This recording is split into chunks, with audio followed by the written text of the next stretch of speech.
Hi, boys and girls. This is Grandma Sheila with another story for you. Our story today is one word. It's called faith. Well, Uncle Perry, he was a bachelor. He lived by himself up on a ranch. He owned the ranch. But you know what? His companion was the Creator of the universe, his Heavenly Father. And he loved him so much, and he loved all the creatures that he had made, and he trusted his Heavenly Father. And he had watched his Heavenly Father help him time and time again. And his faith in God was absolute. There was no questioning it. And because he loved him and trusted him so much, when he would ask in the morning for God to be with him and take care of him, he believed, he had faith that God would do it and that he didn't need to worry anymore. And his heart had no fear left. Well, Uncle Perry, which was what everybody called him, lived on a ranch on top of a plateau. Now, a plateau is a big, flat piece of land, not like a prairie, but flat and many, many, many acres. But a plateau has edges on it. And what I mean by edges is if you walk to the edge of the plateau, the edge of Uncle Perry's property, you could look down over a cliff. Yes, a cliff that made a great big canyon. And in that canyon, at the bottom of that canyon, was a little town called Trail. And it was in Trail, British Columbia in Canada. And on the other side of that town ran the mighty Columbia River. Well, Uncle Perry, he, at his ranch, his primary means of making money was that he cut down the trees on the acreage that he owned. Now, he had lots and lots and lots of trees, but he would cut them, and he and the men that worked there for him would cut them into links, little pieces, and then they would split them into pieces of wood. Well, I'm sure he kept some for himself, but the majority of it was ordered by the people that ran the smelter down in Trail at the bottom of that canyon. Now, do you know what a smelter is? I will try to explain real quickly here, but a smelter is a big company that takes ore, all different kinds of ore. There's ore that's like gold. There's ore that makes all kinds of stuff that's inside of the mountains and hills around there. And they would pull that ore out, and they would bring big, big wagon loads. Because this story happened in 1931, they would bring those big loads to the smelter. And inside the smelter were huge, huge vats great big, huge things, as big as my living room. And underneath the vats, they would build big fires with the wood that Uncle Perry would sell to them. Well, inside of those huge, huge vats, they would put the ore, and ore melts into metal, liquid metal. And then whatever they want to make out of it, they pour that liquid metal into molds or whatever they need to do, and they will have metal objects. Well, they needed a lot of wood to keep that company going. They ordered all their wood from Uncle Perry. Now, Uncle Perry, he was a really good Christian man, and everybody liked him. And the one thing is that his equipment, he only bought the best. And do you know what he hauled all that wood in? He hauled it on sleds. He had the best sleds that were made in those days. And he had the best horses that he could buy. And he treated them so well and so kindly. But those sleds, of course, they had runners on them, but they would easily haul 2 cords of wood. And on the sides of them, the sled needed to have a brake. You know, like your cars have brakes that you can stop. Well, the sleds had brakes, but they weren't like car brakes. On the side of that sled, there were poles that went along. And at the end of those poles, there were like, for a lack of a better word, there was like spikes that were made so they could cut down into the ice and snow and slow the sled down. Well, hooked onto those poles were heavy ropes, and these ropes went through pulleys, and the ropes went up to the driver and the person that was in the seat beside the driver, and they could pull on those ropes, and it would make those spikes go down into the ice and the snow and go deeper and deeper and deeper the harder they pulled. And it would keep them from going too fast downhill. Well, on this day, Uncle Perry, they had gathered up 2 full cords of tamarack. Well, tamarack is like, it's like an evergreen tree. And you know, evergreen trees are like spruces and pines and fir trees, but tamaracks are different. The spruces and pines and fir trees, they all kept their needles all year long, so they were always green.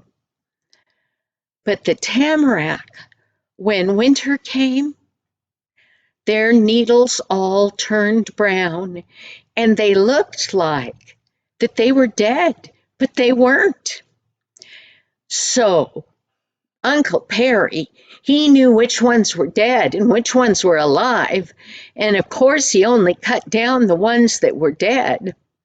But it is a really heavy wood. So they put those 2 cords of wood on the sled, and he asked Peter to go with him today. Now, Peter was a young man that helped him there on the ranch, and he liked to go.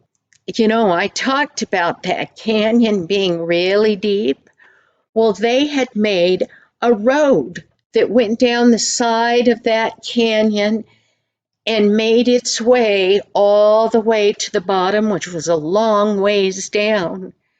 Because that was so rocky and that, it was steep. The corners were steep as well that they went around.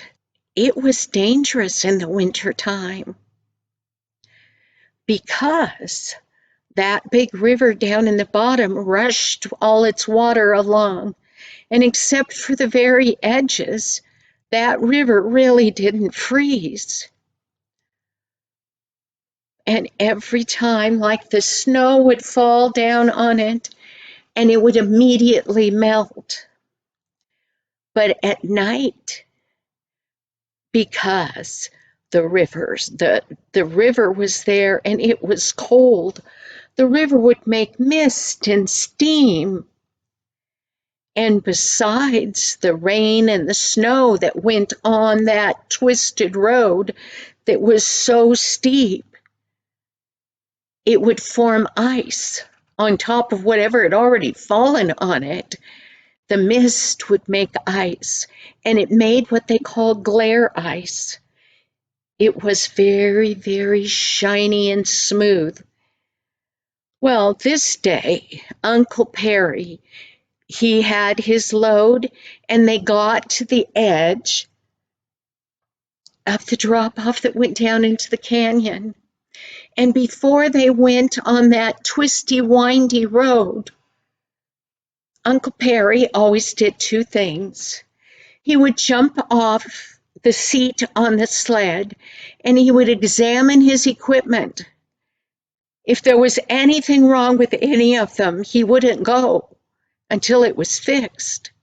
Well, this day he looked at everything. The bridles were good. The tongue to the sled was good. The brakes were working wonderfully. Everything looked real good. His load was tied on. So he jumped back up into his seat, and then he took off his hat. And everybody knew that Uncle Perry never went anywhere without praying to God first. So he did. He didn't say a long prayer, but he asked God to be with him and to get them safely to their destination. And he thanked him for always being there to help him. And he told God that he trusted him. Well, when that was all over, Uncle Perry, who was driving the horses, kind of made the reins go up and down, and those beautiful, spirited, huge young horses, they started walking toward the edge of that canyon. And over the edge of that road, they went and started making their way down. It was horribly slick and icy, and they were constantly having to pull on those ropes to keep the sled's brakes going into the ice to stop it. Well, when they were about a fourth of the way down that side road into the canyon, there was a loud noise. And the brake pole, that pole that went back that held the brakes that they made so that the metal part would go into the ground and make it so the sled didn't run away, it broke. Now Peter was really worried. They were trying to stop it. But how can you stop something when you don't have any brakes? And then, as if that wasn't bad enough, the tongue of the sled that hooked up with the horses, it broke off. Now that sled was going as fast as it could. And those horses, you know, Uncle Perry only put the best shoes on his horses. They were steel horseshoes that would dig into the ice and the snow. But the glare ice was so slippery and so hard that they were having a hard time keeping their feet underneath of them. And they were sliding, and they were jumping, and they were plunging ahead because that sled came up and bumped into them, and it scared them. And they started to rear up, and they wanted to run. But Uncle Perry was holding on to the reins. He wouldn't let them run away. Then Peter, who was looking down and around, saw something that made him even more terrified. Not too far ahead of them, there were homes every so often. And there stood a little Italian man outside in his backyard, chopping his wood, right where they would go if they went over the edge of the road. And he thought, I could kill him. I need to holler to him. And Peter, he opened his mouth, but nothing would come out. He was too scared. Nothing would come out. He decided he needed to try again. The man could get out of the way. He tried to yell to him, but now the sounds that came out didn't even sound like Peter's voice. Well, then he noticed that Uncle Perry realized the danger that they were in, and for a split second, he raised his head to heaven and he said a one-sentence prayer. Peter could only see his lips moving, but he couldn't hear what he said. And he thought, I wonder what he's saying to God. We need help, and we need it now. Something even stranger happened. Yes, they were going very speedily down that road now, heading toward curves that they knew they wouldn't go around. And then the horses. The horses were trying to get away from that sled that was trying to bump into them. They were afraid. And all of a sudden, Peter noticed that the horses, it was like they were being pushed backward by something. And the horses, they tried to throw their heads this way and that way. They tried to get away from whatever was holding them. But someone invisible was holding those bridles. And he wasn't just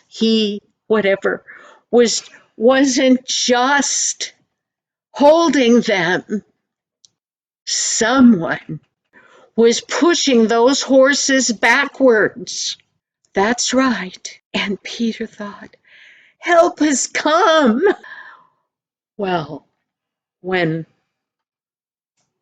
I'm assuming it was an angel, it was help sent from God. When that strong someone pushed on those horses, it pushed the back ends of those horses up against that sleigh that was moving. But the sled was too heavy. It wouldn't stop. But that someone kept pushing on those horses. And you know what the horses did? They couldn't get away. They sat down. Have you ever seen a horse sit down on its bottom with its front legs out like a dog would sit? I never have.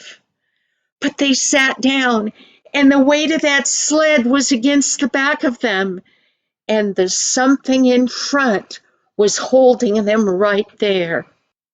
Well, when the horses sat down, Uncle Perry, he had been very calmly holding the reins of the horses. He set the reins down, and he turned to Peter and he said, Peter, very calmly, he said, let's unload the load. That's all he said. Peter jumped down. Well, there were other people that worked or lived along that steep road, and they had seen the terrifying thing that was going on, and they all ran to help unload that sled.